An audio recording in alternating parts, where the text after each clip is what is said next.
Agora, o que foi encontrado já, através da arqueologia, para que comprove a história de Jesus, por exemplo? Tem alguma coisa que já foi... Tem muita coisa. Vamos começar pela própria imagem de Jesus. Fala, povo cristão! E você também que não é cristão, antes de iniciar esse vídeo, queria que você se inscrevesse no canal, desse o seu like aí e vamos pro vídeo. Nós temos várias informações extra-bíblicas que falam que Jesus existiu. Aliás, deixa eu começar da Bíblia para ir para a extra-bíblica. Ok. O próprio texto pode ser uma prova ou uma contraprova do que eu estou dizendo.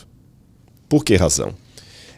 Isso é interessante, até eu vou dialogar um pouquinho com o pessoal da área do direito, do direito forênsico, aquela questão. Você sabe que a primeira contraprova ao que você está dizendo é o próprio testemunho que você está dando. Um bom jurista sabe detectar quando a testemunha foi comprada, quando ela está mentindo.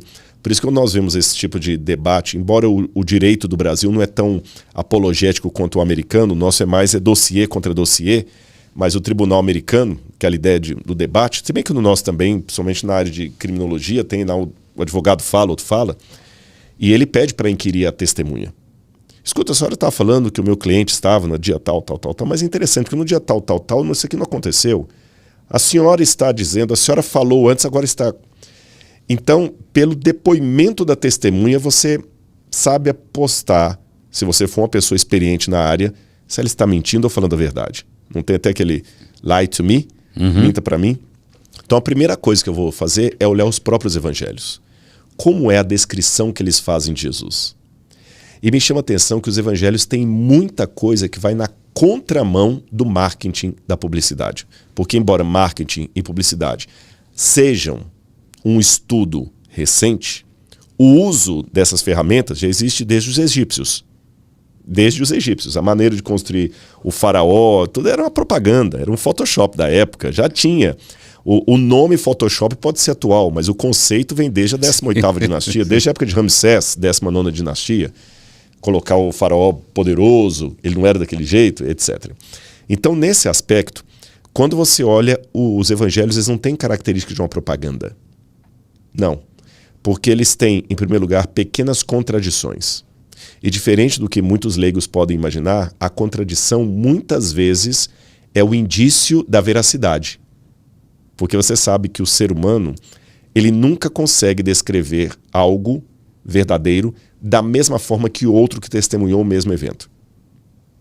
Porque nós temos captações mentais diferentes. Eu vou chegar aqui e vou falar assim, nossa...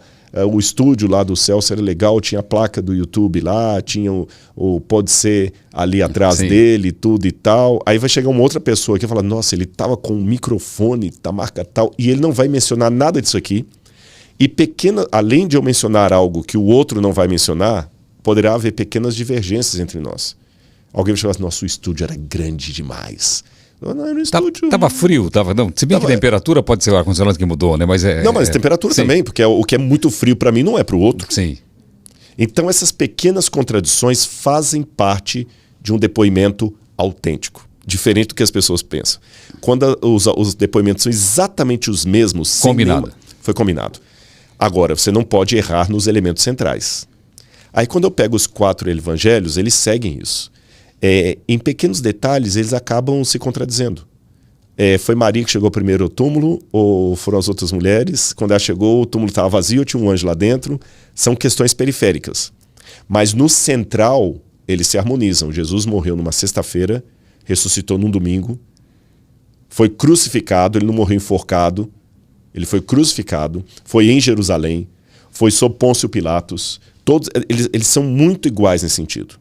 Interessante, tem toda a característica de depoimento verdadeiro. Segundo, eles contam uma história que não convenceria ninguém.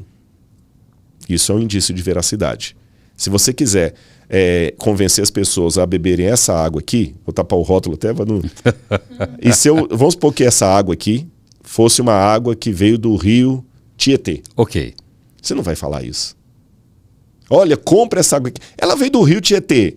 Mas beba, assim mesmo, que eu garanto. Não, você vai esconder que ela veio do rio Tietê. Jesus não.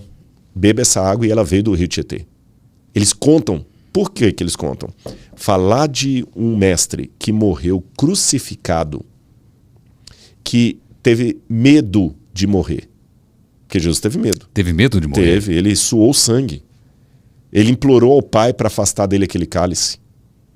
Essa é a figura do anti-herói, de acordo com os moldes heróicos que a população desejava. Heródoto dizia que somente um homem idiota e tolo vai ensinar os seus discípulos a voltar a face se alguém lhe bater. E Jesus manda fazer isso. Quando você pega a Ética Nicômaco de Aristóteles, Aristóteles fala: o homem virtuoso é assim, assim, assim. O homem que não tem virtude é assim. Quando ele descreve o homem que não tem virtude, ele descreve muitas coisas que Jesus vai fazer depois. Por exemplo, conversar com mulher em público. Pegar crianças. Quando Jesus fala o seguinte, com os criancinhos, vinde a mim os pequeninos, isso pode ser bonito para político, hoje em época de campanha. Na época não era de bom tom para um filósofo, para um mestre. Jesus falar, quem vir após mim, negue-se a si mesmo, tome a sua cruz e siga-me. É como se eu falasse num programa de investimento de dinheiro. Você quer vir comigo? Então pegue todo o seu dinheiro, tire do banco, deixe numa caixa no meio da Praça Selá e me siga. Isso é idiotice. Então, não pode ser uma coisa falsificada. E outros elementos mais que eu podia citar. Porque se fosse falsificado, eu ia fazer uma história perfeita. Nunca ia contar Jesus conversando com uma samaritana, você está entendendo? No meio de um poço, uma mulher de vida dúbia. Eles não iam contar isso. Não era politicamente correto. Então os evangelhos estão na contramão do politicamente correto. Isso é indício de veracidade, de autenticidade do depoimento. Fora da Bíblia, Jesus, mais do que Alexandre o Grande, mais do que Pitágoras, mais do que Sócrates, mais do que Platão, tem indícios extra-bíblicos que confirmam a sua ideia, a sua existência. Eu hoje, por exemplo, do ponto de vista arqueológico, eu não tenho nenhuma prova da existência de Sócrates. Zero. Zero? Eu não tenho nenhuma prova arqueológica da existência de Alexandre o Grande. Zero. Eu não tenho nenhuma prova arqueológica da existência de Pitágoras. Zero. A biografia mais antiga de Pitágoras data de mais de 500 anos depois da vida dele. Agora vamos falar de Jesus, que Bertrand Russell eliminou. Olha quanta coisa Jesus deixou aí de marco para a sociedade. E não somente isso. Enquanto a biografia mais recente de Pitágoras é séculos depois dele, as biografias mais antigas de Jesus datam de apenas algumas décadas depois da morte dele. São os evangelhos. E os manuscritos que nós temos desses evangelhos datam do 2º século em diante. Menos de 50 anos depois. Fora dos evangelhos, eu tenho Jesus mencionado por Tácito, Suetônio, eu tenho Jesus mencionado por Flávio Josefo, sabe? Serapion, que também menciona Jesus, e são todos que não eram cristãos, nenhum desses eram cristãos. Ok. E mencionam. Enquanto o Pitágoras, eu não tenho ninguém contemporâneo falando dele, de Jesus eu tenho 4 fontes aqui. Tem o Talmud, que provavelmente fale de Jesus também. Então Jesus tem muito mais provas arqueológicas sobre ele do que outros.